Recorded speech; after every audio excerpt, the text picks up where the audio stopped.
Difusora Jundiaí. Constituição física da mulher e a preparação do corpo feminino para uma luta chamada MMA. Entrevista.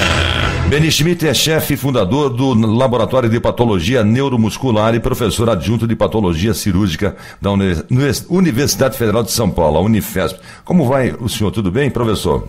Bom dia, Adilson, bom dia a todos vocês. Pois é, o MMA feminino ganhou a manchete dos cadernos de esporte nos últimos dias por conta daquela luta da norte-americana com a brasileira. Ela deu uma bela de uma surra nela, né, professor? Pois é, e infelizmente, viu, Adilson, porque eu pessoalmente, eu sou absolutamente contra esse esporte ser praticado principalmente por mulheres, né? Perdão, eu não gostaria de ver a minha mãe, a minha esposa, as minhas filhas levando socos, tapas e chutes na cara, né, Adilson? Eu acho que a todos os jundiaenses aí nessa manhã, eu acho que no momento que a gente está tentando convencer os nossos políticos a combater a violência gratuita em que a gente vive na nossa sociedade, o MMA feminino, com todo respeito, é uma aberração. Sim. E a polícia já está atrás de alguém, né, professor? Aqui em São Paulo, Adilson, aqui em São Paulo isso é uma cena rotineira, né? É verdade. E sem a gente combinar, vocês viram como que o paulistano está vivendo. A gente tem que homenagear, por exemplo, os atletas paralímpicos do Brasil. Isso. Que arrasaram, né? No último Pan-Americano. Foram vencedores do Pan-Americano com um mínimo de patrocínio, né? Agora, Adilson, se você me permitir, eu queria sensibilizar as pessoas do seguinte, que as meninas, elas não têm absolutamente culpa nenhuma, porque a decisão pertence a elas. O que a gente tem que combater, Adilson, são esses agenciadores dessas lutas, né? São essas pessoas que se locupletam com dinheiro, né? Massacrando a alma feminina. Aliás, a constituição genética do corpo feminino é diferente do masculino e isso lá na frente vai representar problema de saúde para a mulher também, né? Agora eu vou responder como um cientista, na verdade. Essa história de querer equivaler, fazer equivalência entre um homem e uma mulher fisicamente, é uma ignorância disso. Né? O homem, historicamente, desde que o homem teve a oportunidade de gozar dos privilégios do planeta e da vida que é sagrada, o homem constitucionalmente tem muito mais massa muscular. O homem está preparado para trabalhos físicos muito mais intensos que a mulher, historicamente, né?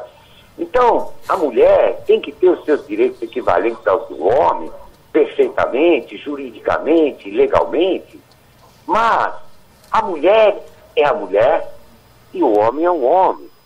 E isso, para quem é agnóstico, quem não acredita em Deus, é obra da natureza. E aqueles que acreditam em Deus, é obra divina, né?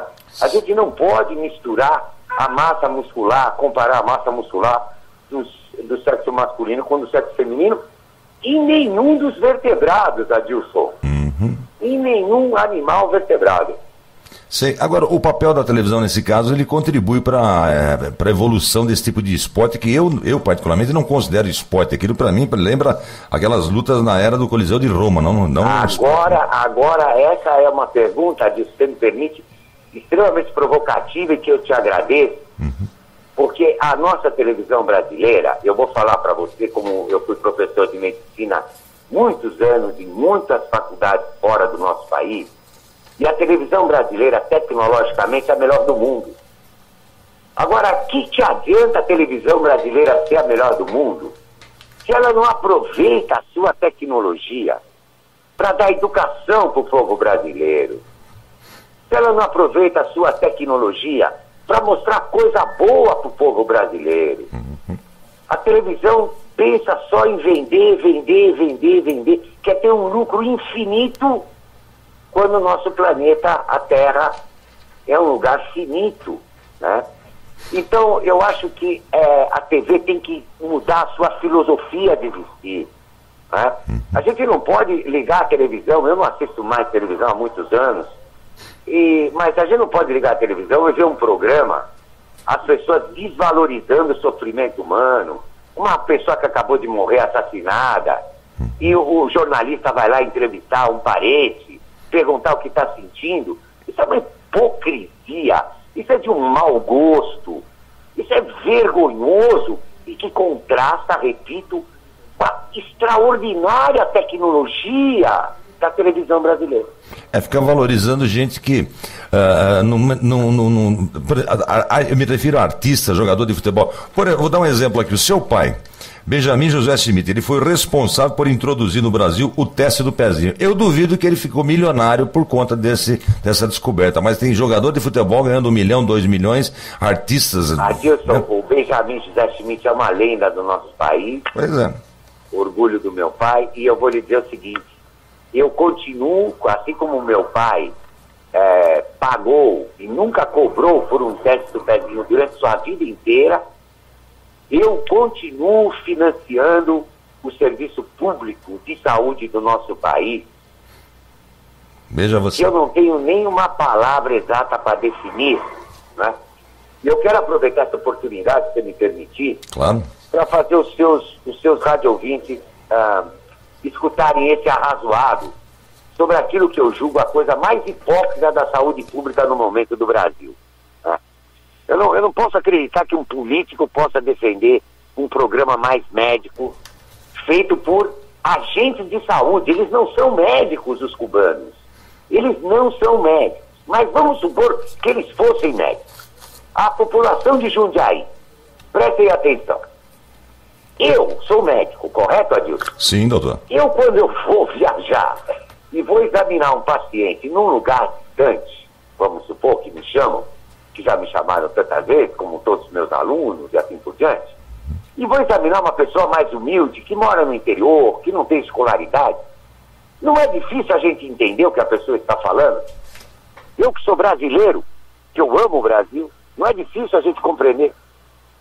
Eu pergunto ao jundiaiense, como é que pode um agente de saúde de Cuba entender o que um brasileiro humilde, dessas regiões humildes do Brasil, aquilo que ele está falando? Porque a medicina, Adilson, começa com uma coisa chamada anamnese. O médico tem que conversar com o seu paciente para saber exatamente o que ele está sentindo, o que está incomodando, né? Então, eu agradeço essa oportunidade de lhe dizer o seguinte: o Brasil, a gente precisa ter uma revolução filosófica no nosso país. E de caráter também, né, doutor? De caráter também. Caráter. Eu vou dizer outra coisa, Adilson, e agora eu vou dizer com propriedade, e perdoe a falta de humildade. Eu fui professor da Columbia University, eu fui professor da Salpêtrière, em Paris. O médico brasileiro é o melhor médico do Brasil. Eu não tenho a menor dúvida. Porque o médico brasileiro, Adilson Jundiaiense, é o único lugar no mundo onde ainda existem médicos onde as pessoas não são um número, não são uma senha, são humanos. A medicina não tem razão para existir se ela não for humanista, Adilson. Então, com o médico brasileiro sendo o melhor do mundo, o governo tem que pagar o médico brasileiro, né? Em vez de pagar o vereador, Adilson, vamos pagar o médico brasileiro. Sim. Já pensou se o médico do Brasil ganhasse o que ganha um vereador? E me permita, com certeza a saúde pública ficaria muito mais bonita. E me permita adicionar também, acrescentar os professores, viu, doutor? Os professores, Adilson, é uma história mais triste ainda. Né? Nós vivemos o caos na educação. Combater, você pegou aqui, num dia passando os policiais aqui na Avenida Brasil, a violência não se combate com a polícia. Eu vou repetir essa frase aos jundiaienses: a violência não se combate com a polícia e com a lei. Senão, não vai existir população suficiente na terra para ser policial.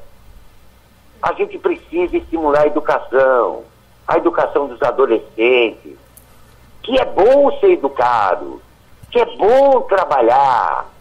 O Brasil precisa deixar essa mensagem que o trabalho deixa a gente feliz, desde que a gente faça aquilo que a gente goste, que a gente ame. E respeito às autoridades, né? Porque hoje a gente não vê mais respeito, filho não respeita pai, não respeita a mãe, que não respeita a polícia, que não respeita as autoridades constituídas, porque eles também não se dão o devido respeito, me parece. Logicamente, Adilson, perfeito ao seu arrazoado. E veja bem, esses professores do Brasil são heróis, como são heróis nossos atletas paralímpicos, que deram um show, que levantaram a bandeira do Brasil. Quisera a Deus que algum político do nosso país tivesse 1% do valor da raça e da honra de um paralímpico brasileiro. Esses professores, para ganhar o salário que ganham um salário, eles passam fome. Com que astral? Com que vontade de ensinar? Que é um sacerdócio ensinar. Eu sou professor de medicina. Completei 41 anos de idade ensinando medicina. É um prazer ensinar medicina, desde que a gente tenha condições para isso. Ok. Ótimo ouvir o professor doutor Beni Schmidt. Um grande abraço para o senhor e voltaremos ao assunto. Gostaria de conversar contigo mais vezes, viu? Perdão de eu ter me saído um pouquinho do assunto, é que eu repito, Adilson, agradeço a oportunidade. E o MMA feminino é uma aberração, principalmente nesse momento que o Brasil vive. Um grande abraço a todos vocês e uma boa manhã.